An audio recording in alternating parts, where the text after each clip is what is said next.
সালমান আল ফারিসি রাদিয়াল্লাহু আনহু উনি আরব মানুষ ছিলেন না, নন আরব ছিলেন, পার্সিয়ান, ফার্সিতে কথা বলতেন, মানে ইরান থেকে এসেছিলেন। উনি প্রথমে অগ্নি উপাসক ছিলেন। কি ছিলেন?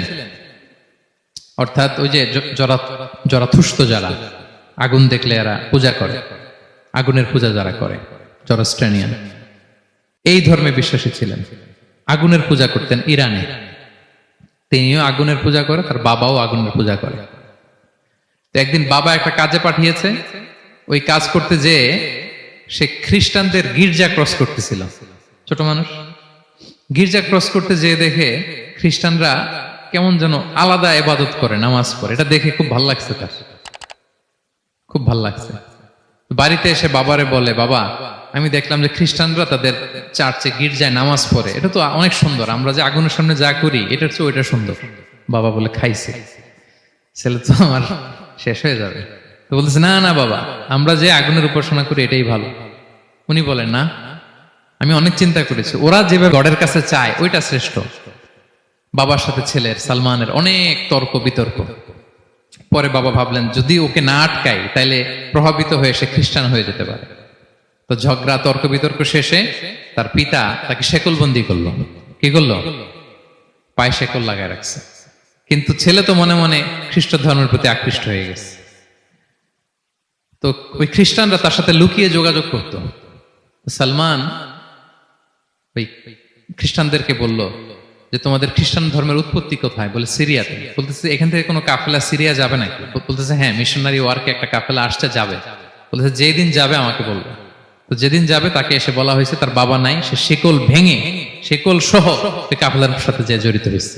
দেখেন বিশ্বাস, আদর্শ মানুষকে কিভাবে উজ্জীবিত করে। উনি চলে গেলেন সিরিয়াতে। সিরিয়াতে যে এক পাদ্রির হাতে বায়াত হলেন, কিন্তু ওই পাদ্রিটা ছিল ভণ্ড। সে খ্রিস্টানদের দান সৎকা নিয়ে গরিবদের না দিয়ে নিজেই খেয়ে ফেলতো। তো বেচারা পড়লো বিপদে, যে হায় রে, এত সুন্দর ধর্ম রে কারাপ্টেড করতেছে সে। পরে এই পাদ্রি যখন মারা গেল, সালমান সে আরেক পাদ্রির কাছে গেল। আরেক পাদ্রির কাছে গেল। ওই পাদ্রি আবার অনেক ভালো, খুবই ইবাদত করে। তো ওই পাদ্রি কিছুদিন থাকার পরে ওই পাদ্রিও মারা গেল। ওই মারা যাওয়ার আগে সে জিজ্ঞেস করতেছিল যে, পাদ্রি, এই বর্তমান পৃথিবীতে সবচেয়ে ভালো খ্রিস্টান পাদ্রি কে? বলতেছে, আর কেউ নাই। যদি ভালো খ্রিস্টান পাদ্রি তোমাকে পেতে হয়, জানতে হয়, তোমাকে ইরাকের মোসেল শহরে যেতে হবে। এবার মোসেলে যে সে আরেক খ্রিস্টান পাদ্রির কাছে থাকলো। কিছুদিন পরে ওই পাদ্রিও মারা গেল। তো মৃত্যুর আগে তাকে জিজ্ঞেস করছিল যে, পাদ্রি আপনি বলেন তো, আপনার পরে শ্রেষ্ঠ পাদ্রি কে আছে পৃথিবীতে? সে বলতেছে, আমার পরে শ্রেষ্ঠ কোনো পাদ্রি আর পৃথিবীতে নাই। খ্রিস্টান ধর্ম শেষ হয়ে গিয়েছে, নাই। তবে জেনে রেখো, শেষ জামানার নবী আসার সময় ঘনিয়ে এসছে। তিনি যে এলাকায় আসবে, এলাকাটা চারদিকে পাহাড় বেষ্টিত থাকবে। চারদিকে থাকবে পাহাড়, খেজুরের বাগান, মরুদ্যান। তাকে চেনার আলামত আছে। কি আছে? আলামত আছে। এক নম্বর আলামত হচ্ছে, ওই শেষ নবীকে দানের খাবার দিলে তিনি খায় না, কিন্তু উপহার দিলে সে নেয়, খায়। আর তার পিঠে দুই কাঁধের মাঝখানে একটা নবুয়তির মোহর আছে। সুবহানাল্লাহ। যদি পারো তার কাছে যে বায়াত হও। সালমান আল ফারিসি পাগল হয়ে গেছে ওনার সন্ধান পাওয়ার জন্য। কিভাবে যাবে, কিভাবে যাবে? তো উনি কিছু ছাগল পালতেন। একটা কাফেলা তিনি পেলেন, যে কাফেলা আরব কাফেলা, বনু কালবের কাফেলা, আরব দেশে যাচ্ছে। তাদের সাথে তিনি চুক্তি করলেন যে, আমার যত ছাগল আছে এই ছাগলগুলো তোমাদের দিয়ে দিব, তোমরা কি ওই এলাকায় আমাকে পৌঁছে দিবা? তারা বললেন, হ্যাঁ, পৌঁছে দিব।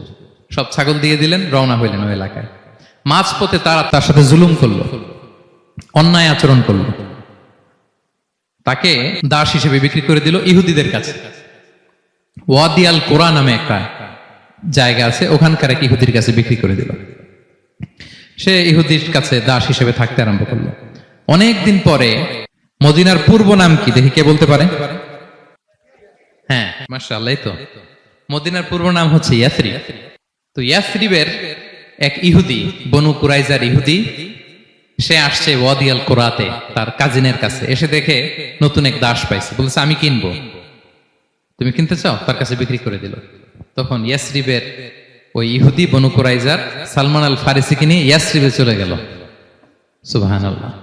মদিনার আগের নাম কি? বিষ্ণু ইসলাম মক্কা থেকে হিজরত করে কিছুদিন পরে কই যাবেন? সত্যের অনুসন্ধানে যদি আপনি হন, সত্য আপনি পাবেনই, সত্যের কাছে আপনি পৌঁছাবেনই, এতে কোনো সন্দেহ নাই। দেখেন বিষ্ণু ইসলাম ওই এলাকায় আসবেন, আসার আগে আল্লাহ তাআলা সালমানকে নিয়ে ওখানে পৌঁছায় দিয়েছে। তিনি ওখানে থাকলেন, দীর্ঘদিন থাকলেন, খেজুর বাগানে তিনি কাজ করেন আর অপেক্ষা করেন যে কবে বিষ্ণু ইসলাম আসবেন। একদিন তিনি খেজুর গাছের উপরে কাজ করতেছেন, হঠাৎ ইহুদিরা বলা বলি করতেছে আজকে ওই মক্কা থেকে কোন এক লোক নাকি আসছে কোবাপল্লীতে, সবাই বলে সে নাকি নবী, সবাই বলে সে নাকি। এই কথা শুনে উনি খুশিতে ওই খেজুর গাছ থেকে ধপাস করে নিচে পড়ছে। নিচে পড়ে মালিককে বলতেছে কে আসছে, কে আসছে।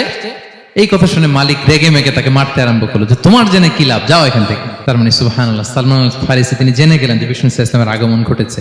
আপনারা জানেন যে হিজরতের যে রুটটা, বিষ্ণু ইসলাম সরাসরি ইয়াসরিবে বা মদিনায় না ঢুকে প্রথমে কুবাতে ঢুকেছিলেন, কুবাপল্লীতে কিছুদিন ছিলেন, মসজিদে কুবা নির্মাণ করেছেন। তো তিনি তো সত্যের সন্ধানী হয়ে পাগল, আল্লাহর কাছে সবসময় দোয়া করতেন, আল্লাহ সেই আখির জামানার নবীর সন্ধান যেন আমি পাই। সালমান আল ফারিসি রাদিয়াল্লাহু তাআলা আনহু ওই যে তার পাদ্রীর শিখিয়ে দেয়া যে আলামত তিনি দেখলেন, ঠিকই তো ইয়াসরিবের দুই দিকে হাররা আছে, মানে পাহাড় বেষ্টিত, আবার খেজুরের বাগান আছে। এবার তিনটা যে আলামত দিয়েছিল ওই আলামত চেক করার জন্য কিছু খেজুর নিয়ে কুবায় চলে গেলেন। কুবায় যেয়ে দেখেন বিষ্ণু ইসলাম সাহাবাদের নিয়ে বসা। তো তিনি বিষ্ণু ইসলামের সাথে পরিচিত হয়ে বললেন এই যে কিছু সাদাকার খেজুর আমি আপনার জন্য এনেছি, নেন। বিষ্ণু ইসলাম বললেন ওই যে ওদেরকে দাও, ওই যে গরিব সাহাবারা ওদেরকে দাও।